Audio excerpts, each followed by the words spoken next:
प्रेरणास्पद कथाएं YouTube channel पर मैं धनंजय जैन आप सभी का हार्दिक अभिवादन करता हूं। दोस्तों, महानगर की उस अंतिम बस पर जैसे ही इस वृद्ध की नजर पड़ी, उन्होंने बस को हाथ दिया। बस रुकी, दरवाजा खोला तो बस खचाखच भरी हुई थी। वृद्ध पुरुष को अपने गांव जाना था और बस में काफी लोग खड़े थे, बैठने की बिल्कुल भी जगह नहीं थी। कंडक्टर ने वृद्ध से पूछा कि दद्दू कहाँ जाना है। दद्दू ने कहा कि बस चौथे पांचवें स्टेशन पर ही उतर जाऊंगा, मेरा वहां गांव है, बस वहीं जाना है। खैर, दद्दू एक काम करो, जब तक मैं टिकट सबके काट लेता हूं, आप मेरी सीट पर बैठ जाओ। दद्दू, जो कि वृद्ध पुरुष थे, कंडक्टर की सीट पर बैठ गए। कंडक्टर पीछे चला गया, सबके टिकट कटवा रहा था। करीब 15-20 मिनट के बाद जब दद्दू के पास आया, जो अपनी सीट थी कंडक्टर की, दद्दू ने एक असफल कोशिश की आंटी में से अपनी करधनी हटाकर पैसे निकालने की, क्योंकि हाथ में गणेश जी की अत्यंत चित्ताकर्षक ऐसी छोटी सी मूर्ति थी। उसे इस तरह से हाथ में पकड़कर अपने पेट से सटाकर उन्होंने रखी थी। दद्दू ने कहा, इतनी कोई जल्दी नहीं है, जब आप उतरोगे ना, कंडक्टर ने दद्दू से कहा, तब मुझे दे देना। दद्दू भी बोला ठीक है। वापस वे आराम से बैठने लगे। पर जैसे ही कंडक्टर को खड़े देखा तो फिर से असफल, एक हाथ में गणेश जी की मूर्ति सटाए हुए अपने हृदय के पास, दूसरे हाथ से उठने की कोशिश करते हुए कि मैं खड़ा हो जाता हूं, आप बैठ जाओ। पर कंडक्टर ने कहा, नहीं दद्दू, आप बैठो, मैं ऐसे ही खड़ा, मुझे तो आदत है। और वे कंधे और सीट का सहारा लेकर कंडक्टर खड़ा हो गया। क्या बात है दद्दू, प्रतिमा तो बहुत सुंदर नजर आ रही है, पर तुम शहर से जाकर इसे क्यों लाते हो? क्यों गांव में प्रतिमा बनाने वाले नहीं हैं क्या? आजकल तो हर गांव में स्टॉल लग जाते हैं, क्योंकि गणेशोत्सव नजदीक ही आना है। तो दद्दू ने कहा, बात ऐसी नहीं है, हमारे गांव में भी गणेश जी की मूर्तियां अच्छी अच्छी मिलती है। हम दोनों पति पत्नी दरअसल संतान विहीन हैं। तो ऐसी एक बार शहर में गए तो यही प्रतिमा जैसे आज है, उसका जो साचा था, पत्नी ने जब गणेश जी को देखा, ये चित्ताकर्षक मूर्ति, ये मूर्ति नहीं है, इसमें मानो गणेश जी सजगता से बैठे हुए हैं। ये बाल है।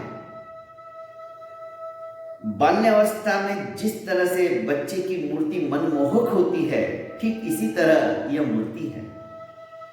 तो पत्नी का ध्यान जैसी कहा कि देखो मेरा बच्चा, उसके मुंह से अचानक निकला, भाव विभोर हो गई। और हमने आज से 4 साल पहले वही मूर्ति उस मूर्तिकार से ली और कहा कि प्रति वर्ष हमें यही मूर्ति चाहिए, ऐसी ही चाहिए। तो उसने कहा, ये सांचा अब सिर्फ और सिर्फ आपके लिए ही रहेगा। तब से हम यही मूर्ति इसी तरह की प्रतिवर्ष ले जाते हैं।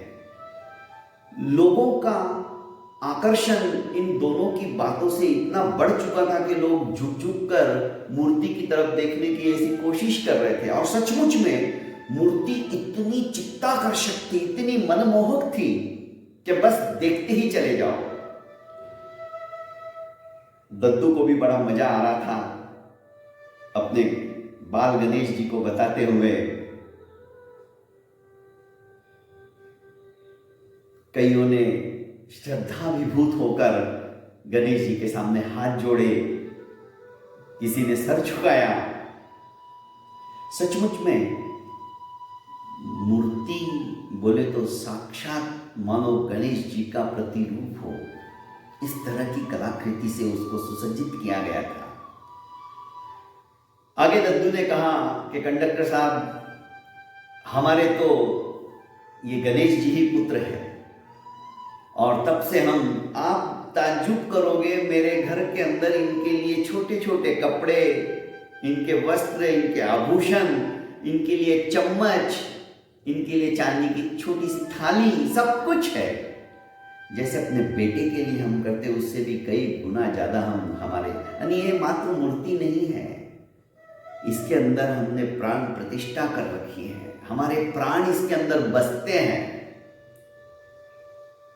सभी आश्चर्यचकित थे दद्दू का उस मूर्ति के प्रति इतना अगाध श्रद्धा भाव और इस तरह की भावना को देखते हुए।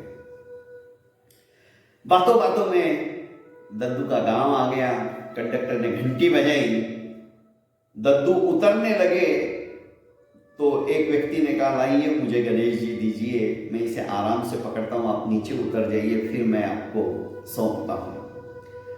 दद्दू ने आराम से उनके हाथ में, जो कि मुसाफिर थे, अपने गणेश जी को दिया और अपने पैसे निकाल कर कहा कि कंडक्टर साहब 1.5 टिकट काटिए।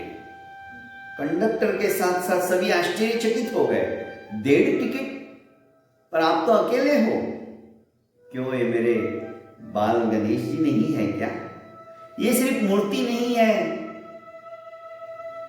इनके अंदर प्राण बसते हैं, ये मेरे छोटे बेटे हैं, आप इनका भी टिकट काटिए, ये भी सजीव है मेरे लिए। लोग अभिभूत हो गए, देखते ही रह गए। कंडक्टर ने 1.5 टिकट काटा और जब दद्दू आराम से नीचे उतर गए तो उनकी मूर्ति गणेश जी उनको सौंप दिया। गाड़ी फिर से चल पड़ी। दोस्तों, कहानी कहने के पीछे आशय है, आज हम मूर्ति को सिर्फ मूर्ति या पत्थर की प्रतिमा नहीं समझे। जब उसके अंदर प्राण प्रतिष्ठा हो जाती है, हमारी हृदय की भावना उसमें जुड़ जाती है, तो वो सजग हो उठती है। यही कारण है कि उनकी मूर्ति के आंखों के अंदर यदि हम झांक कर देखते हैं, आंखों से आंखें मिलाते हैं, तो ऐसा लगता है कि यह चमत्कार हमारे जीवन के अंदर इतनी ताकत और शक्ति भर देता है, पॉजिटिविटी ला देता है कि हम उसकी कल्पना भी नहीं कर सकते। यही कारण था कि प्रति वर्ष दद्दू उसी प्रकार के सांचे में बनाई हुई मूर्ति को लेते थे, उनकी प्राण प्रतिष्ठा करते थे और अपने घर आंगन के अंदर लाते थे। आश्चर्य की बात तो तब जब दद्दू ने बताया कि मैं अकेला नहीं हूं, क्योंकि अभी उसकी भी उम्र हो चुकी है, मेरी धर्मपत्नी की, वो भी आती थी पहले, पर अभी दद्दू के आगमन के लिए वो घर को सजा रही है, घर को संवार रही है, आंगन को छिड़क रही है, सुगंधित द्रव्यों से सुसज्जित कर रही है, क्योंकि आज बाल गणेश जी हमारे घर के अंदर पधार रहे हैं। दद्दू की एक एक बातें लोगों के मन मस्तिष्क के अंदर एक हलचल सी पैदा कर रही थी।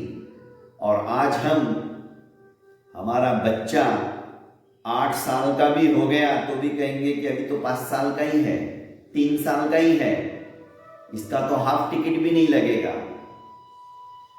हम उसके टिकट को बचाने की कोशिश करते हैं, पर ये प्यार, हमारी भारत सरकार के प्रति एक निष्ठा, उस दद्दू ने कई सबक इस कहानी के माध्यम से हमें सिखा दिए हैं। हम टैक्स चोरी भी करते हैं, बस की चोरी तो दूर रहने दो, हम क्या क्या नहीं करते हैं, पर दद्दू ने बहुत सारी नसीहत इस बाल गणेश जी के माध्यम से हमें दे दी है। दोस्तों, हमारे जीवन को यदि हम समुन्नत बनाना चाहते हैं, अच्छा बनाना चाहते हैं, जीवन को सफल करना चाहते हैं, तो दोस्तों हमें भी अपने जीवन का एक ध्येय निर्धारित करना होगा और उस ध्येय पर चलने के लिए दद्दू की तरह सोच पैदा करनी होगी। यदि हम ऐसा करेंगे तो मैं समझता हूँ सचमुच में श्रद्धाभिभूत होकर हम उस पत्थर की प्रतिमा को सिर्फ पत्थर की मूर्ति ना समझे, उसे हम साक्षात भगवान के रूप में देखेंगे, तो वही भावना, वही आस्था, वही प्रतीति, वही श्रद्धा हमारे मन मस्तिष्क के अंदर जाग उठेगी। बस इतना ही कहूँगा दोस्तों। और हाँ, मेरी इस प्रेरणास्पद कथा यूट्यूब चैनल को आपने अभी तक